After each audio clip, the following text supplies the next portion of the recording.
आप देख रहे हैं मिशन न्यूज 24। आज आपके लिए लाया है मिशन न्यूज 24 डिजिटल अरेस्ट। इस डिजिटल अरेस्ट बढ़ते क्राइमों के रिपोर्ट आप देखिए इसमें।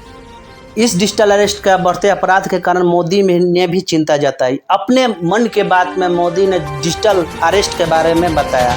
डिजिटल अरेस्ट आपका बढ़ते जा रहा है, ये इससे ज़्यादातर शिकार हो रहे हैं सेवाकर्मी नियुक्त कर्मचारी। जी हाँ, आज 12 करोड़ फ्रॉड हो चुका है और बहुत सारे फ्रॉड होने के तक कगार पर है। डिजिटल अरेस्ट खुद सरकार भी परेशान है इसके, क्योंकि हमसे वो 2 कदम आगे हैं। डिजिटल अरेस्ट का कोई भी रिपोर्ट हो गवर्नमेंट में आपको बताना जरूरी है। डिजिटल अरेस्ट के बारे में आज जानेंगे क्या है डिजिटल अरेस्ट। डिजिटल अरेस्ट वो चीज़ होता है जो कि आपको फ्रॉड कॉल करता है। ये पीएम मोदी का विस्तार पूर्वक जानकारी आप लोग इस वीडियो के माध्यम से जानेंगे। मन की बात जो लाए थे पीएम मोदी आज से कुछ दिन पहले, तो ये गहरी चिंता जताएं डिजिटल अरेस्ट के बारे में। डिजिटल अरेस्ट एक सर्वर क्राइम है जिसके जरिए आपको कॉल करता है और केस के धमकी देकर पैसा का वसूली करते हैं। मोदी एक टिप्स इसमें बताए हैं, आप लोग सुने। यानी कि आपको क्या करेंगे, कभी बैंक अधिकारी बन के, कभी नार्को टैक्स अधिकारी बन के ये आपको कॉल पर करेंगे और आपको फेस टू फेस बात करेंगे। फेस टू फेस बात करके आपको धमकाएंगे। धमकाने के बाद आपको वो घर में ही आपको डिजिटली अरेस्ट कर देंगे। तो इस बारे में हम लोग जानेंगे आज के क्राइम रिपोर्ट के बारे में। डिजिटल अरेस्ट होता क्या है, ये अपने इंडिया में कैसे और कितने डिजिटल अरेस्ट हो चुके हैं, एफआईआर कितने आए हैं, इस एफआईआर के बारे में भी जानेंगे। डिजिटल अरेस्ट के कितने एफआईआर है, कैसे कैसे एफआईआर आते हैं। जनवरी 30 अप्रैल 2024 में लगभग 7.4 लाख ये इसका अपराध बढ़ा है। 15.56 लाख 2023 में बढ़ा हुआ था। 2022 में 9,66,00,000 बढ़ा हुआ है। ये बढ़ते हुए क्राइम आप समझ सकते हैं कि आंकड़ा कितना बढ़ रहा है। इससे आपका सरकारी विभाग के कर्मचारी ने भी चिंता जताए हैं। सरकार इसके डिजिटल अरेस्ट से बचने के कितने सारे उपाय हैं। यदि आपको कोई भी डिजिटल अरेस्ट से फ़ोन करता है तो आप पहले उसके बातों को सुनें। यानी कि 12 करोड़ 3 पॉइंट व्यापारी पोर्टल घोटाले में और 14,000 घोटाले में 222.68 करोड़ रोमांस में, ये सब डिजिटल अरेस्ट का शिकार हुए हैं।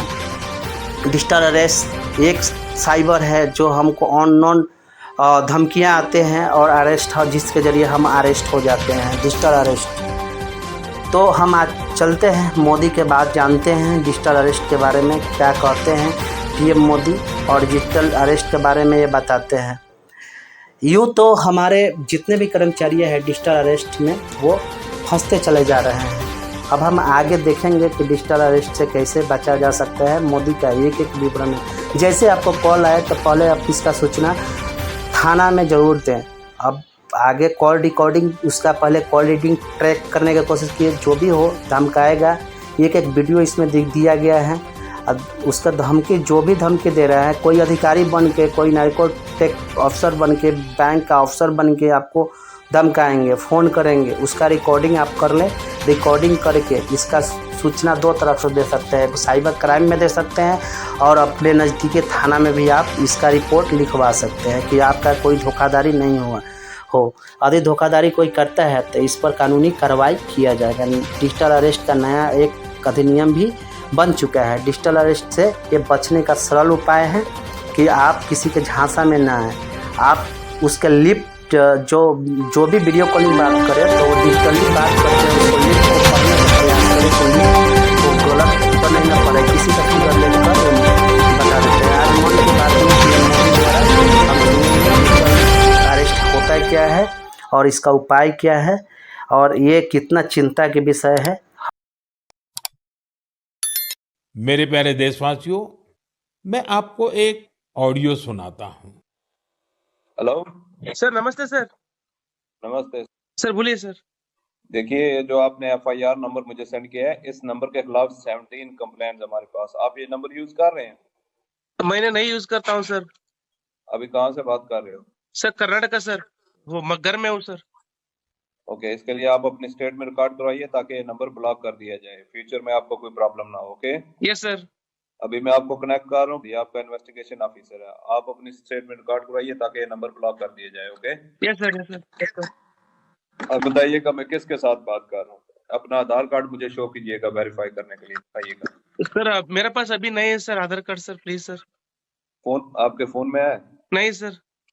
फोन में आधार कार्ड की पिक्चर नहीं है आपके पास? नहीं है सर। नंबर याद है आपको? सर नहीं है सर, नंबर भी याद नहीं है सर। हमने सिर्फ वेरीफाई करना है। ओके, वेरीफाई करने के लिए नहीं सर। आप डरिए ना, डरिए ना। अगर आपने कुछ नहीं किया तो आप डरिए ना। हाँ सर, हाँ सर। अगर आपके पास आधार कार्ड है तो मुझे दिखा दीजिए वेरीफाई करने नहीं के लिए। सर, नहीं सर, मैं गांव को आया था सर, घर में है सर। Okay, coming. जय हिंद। इस व्यक्ति के वन साइड वीडियो का रिकॉर्ड करो as per the protocol. Okay, ये ऑडियो सिर्फ जानकारी के लिए नहीं, ये कोई मनोरंजन वाला ऑडियो नहीं है। एक गहरी चिंता को लेकर के ऑडियो आया है। आपने अभी जो बातचीत सुनी वो डिजिटल अरेस्ट के फरेब की है। ये बातचीत एक पीड़ित और फ्रॉड करने वाले के बीच हुई है। डिजिटल अरेस्ट के फ्रॉड में फोन करने वाले कभी पुलिस, कभी सीबीआई, कभी नारकोटिक्स, कभी आरबीआई, ऐसे भांति भांति के लेबल लगाकर बनावटी अधिकारी बनकर बात करते हैं और बड़े कॉन्फिडेंस के साथ करते हैं। मुझे मन की बात के बहुत से श्रोताओं ने कहा कि इसकी चर्चा जरूर करनी चाहिए। आइए मैं आपको बताता हूं ये फ्रॉड करने वाली गैंग काम कैसे करती है, ये खतरनाक खेल क्या है। आपको भी समझना बहुत जरूरी है, औरों को भी समझाना उतना ही आवश्यक है। पहला दाव आपकी व्यक्तिगत जानकारी, वो सब जुटा करके रखते हैं। आप पिछले महीने गोवा गए थे, है ना? आपकी बेटी दिल्ली में पढ़ती है ना? वे आपके बारे में इतनी जानकारी जुटा कर रखते हैं कि आप दंग रह जाएंगे। दूसरा दाव, भय का माहौल पैदा करो। वर्दी, सरकारी दफ्तर का सेटअप, कानूनी धाराएं, वो आपको इतना डरा देंगे फोन पर बातों बातों में आप सोच भी नहीं पाएंगे। और फिर उनका तीसरा दाव शुरू होता है। तीसरा दाव, समय का दबाव। अभी फैसला करना होगा वरना आपको गिरफ्तार करना पड़ेगा। ये लोग पीड़ित पर इतना मनोवैज्ञानिक दबाव बना देते हैं कि वो सहम जाता है। डिजिटल अरेस्ट के शिकार होने वालों में हर वर्ग, हर उम्र के लोग हैं। लोगों ने डर की वजह से अपनी मेहनत से कमाए हुए लाखों रुपए गंवा दिए हैं। कभी भी आपको इस तरह का कोई कॉल आए तो आपको डरना नहीं है। आपको पता होना चाहिए कोई भी जांच एजेंसी फोन कॉल या वीडियो कॉल पर इस तरह पूछताछ कभी भी नहीं करती। मैं आपको डिजिटल सुरक्षा के 3 चरण बताता हूं। ये 3 चरण है: रुको, सोचो, एक्शन लो। कॉल आते ही रुको, घबराए नहीं, शांत रहे, जल्दबाजी में कोई कदम न उठाएं, किसी को अपनी व्यक्तिगत जानकारी न दें। संभव हो तो स्क्रीनशॉट लें और रिकॉर्डिंग जरूर करें। इसके बाद आता है दूसरा चरण। पहला चरण था रुको, दूसरा चरण है सोचो। कोई भी सरकारी एजेंसी फोन पर ऐसे धमकी नहीं देती, न ही वीडियो कॉल पर पूछताछ करती है, न ही ऐसे पैसा की मांग करती है। अगर डर लगे तो समझिए कुछ गड़बड़ है। और पहला चरण, दूसरा चरण और अब मैं कहता हूं तीसरा चरण। पहले चरण में मैंने कहा रुको, दूसरे चरण में मैंने कहा सोचो और तीसरा चरण कहता हूं एक्शन लो। राष्ट्रीय साइबर हेल्पलाइन 1930 डायल करें। cybercrime.gov.in पर रिपोर्ट करें, परिवार और पुलिस को सूचित करें, सबूत सुरक्षित रखें, रुको, बाद में सोचो और फिर एक्शन लो। ये 3 चरण आपकी डिजिटल सुरक्षा का रक्षक बनेंगे। साथियों, मैं फिर कहूंगा, डिजिटल अरेस्ट जैसी कोई व्यवस्था कानून में नहीं है। ये सिर्फ फ्रॉड है, फरेब है, झूठ है, बदमाशों का गिरोह है। और जो लोग ऐसा कर रहे हैं, वो समाज के दुश्मन है।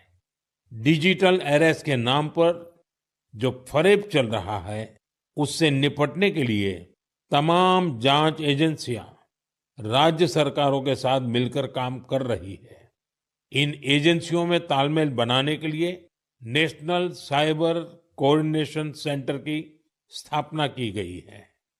एजेंसियों की तरफ से ऐसे फ्रॉड करने वाली हजारों वीडियो कॉलिंग आईडी को ब्लॉक किया गया है। लाखों सिम कार्ड, मोबाइल फोन और बैंक अकाउंट्स को भी ब्लॉक किया गया है। एजेंसियां अपना काम कर रही है, लेकिन डिजिटल अरेस्ट के नाम पर हो रहे स्कैम से बचने के लिए बहुत जरूरी है हर किसी की जागरूकता, हर नागरिक की जागरूकता। जो लोग भी इस तरह के साइबर फ्रॉड का शिकार होते हैं, उन्हें ज्यादा से ज्यादा लोगों को इसके बारे में बताना चाहिए। आप जागरूकता के लिए #सेफ डिजिटल इंडिया का प्रयोग कर सकते हैं। मैं स्कूलों और कॉलेजों को भी कहूंगा कि साइबर स्कैम के खिलाफ मुहिम में छात्रों को भी जोड़ें। समाज में सबके प्रयासों से ही हम इस चुनौती का मुकाबला कर सकते हैं।